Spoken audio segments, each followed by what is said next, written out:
திமுகவோட ஆதரவாளர் ஜேம்ஸ் வசந்தன் அவர் இப்ப ரீசெண்டா இன்டர்வியூலாம் கொடுத்திருந்தாரு. அவரோட கார் கண்ணாடியை தாவேகாவை சேர்ந்தவங்க தான் உடைச்சிட்டதா சொல்லியிருந்தாரு. இப்ப போலீஸ் விசாரணை பண்ணிட்டு என்ன சொல்லியிருக்காங்க, அதுக்கப்புறமா ஜேம்ஸ் வசந்தன் என்ன சொல்லியிருக்காரு.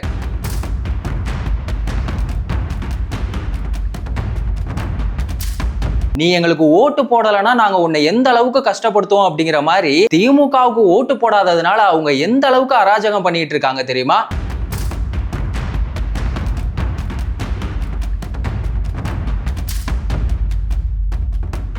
ஹாய், நான் உங்க தேவா. சோ வாங்க இத பத்தி டீடைலா தெரிஞ்சுக்கலாம். ஜேம்ஸ் வசந்தன் அவர் உங்க எல்லாருக்குமே தெரியும். அவர் திமுகவோட ஆதரவாளர் அப்படிங்கறதையும் தாண்டி அவர் ஒரு மியூசிக் டைரக்டர். அது மட்டும் இல்லாம ஒரு வார்த்தை 1 லட்சம் அப்படிங்கிற அந்த நிகழ்ச்சி மூலமா ரொம்பவே பிரபலமானவர் தான் அவரு. அவர் இப்போ ரீசெண்டா ஒரு இன்டர்வியூ ஒன்னு கொடுத்திருந்தாரு. தாவேகாவோட தொண்டர்கள் அவங்க கிட்ட கேள்வி கேட்கிற மாதிரி, அதுக்கு அவர் பயங்கரமா பதில் சொல்ற மாதிரி, அது மூலமா அவர் ரொம்பவே ரீச் ஆயிட்டாரு அப்படின்னு தான் சொல்லணும். அதுக்கப்புறமா ஒரு இன்சிடென்ட் ஒன்னு நடந்திருக்கு. திருவான்மையூர்ல ஹோட்டல்ல சாப்பிடுறதுக்காக அவர் போயிருக்காரு.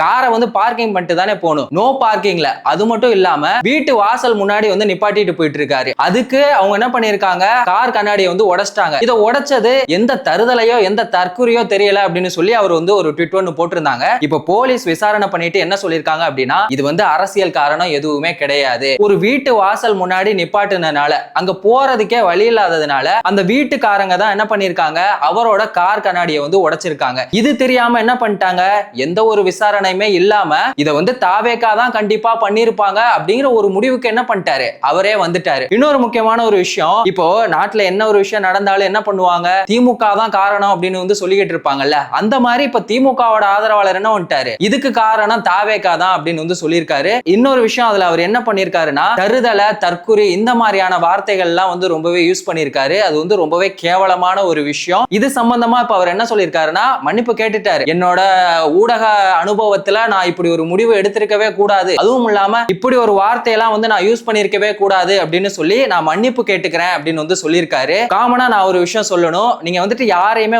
தற்குறி அப்படின்னு சொல்லாதீங்க. இங்க எல்லாருக்குமே எல்லாமே தெரியாது. ஒரு சில விஷயங்கள் யாருக்குமே தெரியாது. ஆனா நீங்க அதை தெரிஞ்சுக்க முயற்சி பண்ணுங்க. நீங்க நினைக்கிறது தான் சரி அப்படிங்கிற ஒரு எண்ணம் இருக்குல்ல, அதை மாத்திக்கோங்க. தாவேகா தலைவர் விஜய் அவர்கள் சொல்ற மாதிரி இதுக்கப்புறமா நம்ம எல்லாரையுமே ஆச்சரியக்குறி அப்படின்னே சொல்லுவோம். யாரையுமே தற்குறி அப்படின்னு சொல்ல வேணாம். ஏன்னா நானே நிறைய வீடியோல தாவேகால இருக்க தொண்டர்களை தற்குறி அப்படின்னு எல்லாம் சொல்லியிருக்கேன். நான் அதுக்காக ஜேம்ஸ் வசந்தன் மன்னிப்பு கேட்ட மாதிரி நானும் உங்ககிட்ட மன்னிப்பு கேட்டுக்கிறேன். இதுக்கப்புறமா இந்த தற்குறி அப்படிங்கிற வார்த்தையை நம்ம யூஸ் பண்ண வேணாம் அப்படிங்கிறத நான் எல்லாரோட சார்பாவும் கேட்டுக்கிறேன். ஜேம்ஸ் வசந்தன் திமுகவுக்கு ஆதரவு கொடுக்கிறாரு, அது எல்லாமே நல்ல விஷயம். தாவேகா மேல நமக்கு 1000 விமர்சனங்கள் இருக்கு. ஆனா திமுகவோட ஆட்சி தான் சிறந்தது அப்படின்னு சொல்லி அதை நியாயப்படுத்துற மாதிரி அவர் பேசுறாருல்ல, அது ரொம்பவே தப்பான ஒரு விஷயமா இருக்கு. ஏன்னா இங்க 2 வயசு குழந்தையில இருந்து 70 வயசு மூதாட்டி வரைக்கும் இங்க யாருக்குமே பாதுகாப்பே இல்ல. அப்படி ஒரு ஆட்சியை தான் அவங்க நடத்திட்டு இருக்காங்க. திமுகவுல ரவுடிசம் அப்படிங்கிறது தொடர்ந்து நடந்துகிட்டே இருக்கு. இப்போ ரீசெண்டா எலெக்ஷன் முடிஞ்சிருச்சுல்ல,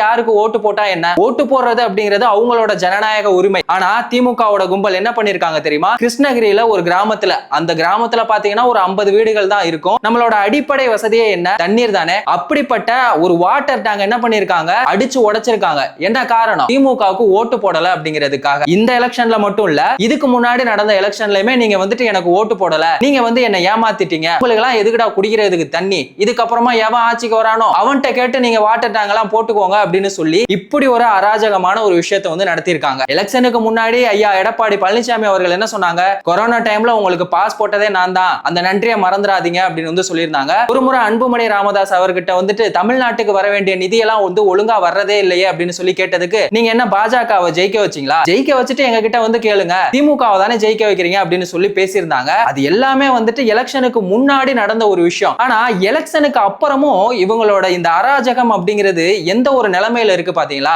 படிக்காதவங்க தான் இப்படி பண்றாங்க அப்படின்னு சொல்லி பார்த்தா படிச்சவங்களும் அப்படிதான் இருக்காங்க. இப்போ என்னோட கோரிக்கை என்ன அப்படின்னா, இந்த சேதம்லாம் நடந்திருக்குல்ல, முழு பொறுப்பையும் யாரு பண்ணாங்களோ அவங்க ஏத்துக்கிட்டு திரும்பவும் அவங்களோட செலவுலயே அந்த வாட்டர் டேங்கை வந்து கட்டி கொடுக்கணும். இதுதான் வந்து நான் வைக்கிற ஒரு கோரிக்கை. சரி, ஓகே. இப்போ படிச்ச திமுகவுடைய உடன்பிறப்பா இருக்கிற செந்தில்வேல் அவரை வந்துட்டு எல்லாமே செல்லமா என்ன சொல்லுவாங்க தெரியுங்களா? அண்டா அப்படின்னு சொல்லுவாங்க. அவர் எவ்வளவு கேவலமா பேசியிருக்காரு தெரியுமா? இன்னைக்கு சென்னையில ஐடி கம்பெனில வேலை பார்க்கறதுக்கு முக்கியமான காரணமே வந்துட்டு திமுக தானா. நாங்க கொடுத்த வேலையில நீங்க சாப்பிட்டுக்கிட்டு கொஞ்சம் கூட விசுவாசமே இல்லாம சென்னையில ஐடி கம்பெனில வேலை பார்க்கிற எல்லாருமே போய் தாவேகா தற்குறிகளுக்கு போய் ஓட்டு போட்டுட்டு வந்திருக்கீங்களே, உங்களெல்லாம் என்ன சொல்றது அப்படின்னு சொல்லி ஒரு கேள்வியை வந்து கேட்டிருக்காரு. அது மட்டும் இல்லாம இன்னைக்கு கம்ப்யூட்டர் அப்படிங்கறத இந்தியாவுக்கு கொண்டு வந்தது வேணா ராஜீவ் காந்தியா இருக்கலாம். அந்த கம்ப்யூட்டர் சயின்ஸ் அப்படிங்கிற ஒரு விஷயத்தை நாங்க கொண்டு வந்து ஐடி கம்பெனி டைடல் பார்க் எல்லாத்தையுமே இன்னைக்கு கொண்டு வந்து இன்னைக்கு பயங்கரமா எல்லாருமே இன்னைக்கு ஐடி கம்பெனில வேலை வாய்ப்புல இருக்கிறதுக்கு முக்கியமான காரணமா இருக்கிறதே வந்துட்டு கலைஞர் அவர்கள் தான், திமுக தான் அப்படின்னு வந்து சொல்லியிருக்காரு. உங்களுக்கு இன்னொரு விஷயம் நீங்க சொல்ல மறந்துட்டீங்க.